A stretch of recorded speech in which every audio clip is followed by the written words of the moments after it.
আয়োজিত তরুণদল আজকে কুস্তি সভা সভাপতি আমাদের অ্যাডভোকেট আবহান ভাই এবং সদস্য সচিব মুসাইব ভাই, আমাদের মধ্যে কাউন্সিলর আহমদ জেনুল আব্দুল ভাই উপস্থিত আছেন এবং মহানগর যুব দলের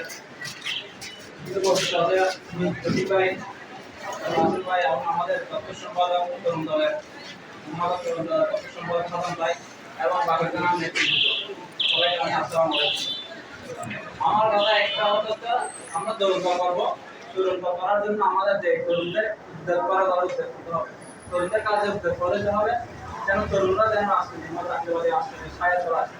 এটাই আমাদের কাজ করতে একমাত্র। আর আমাদের যে কুস্তি সভা আমরা আগামীতে এপ্রিল সেপ্টেম্বর যে কুস্তি সভা হবে সবাই সম্মেলন বাজার ব্যানারে আমরা আমাদের আমরা অংশগ্রহণ করবো সবাইকে ধন্যবাদ। আমি অনুরোধ করবো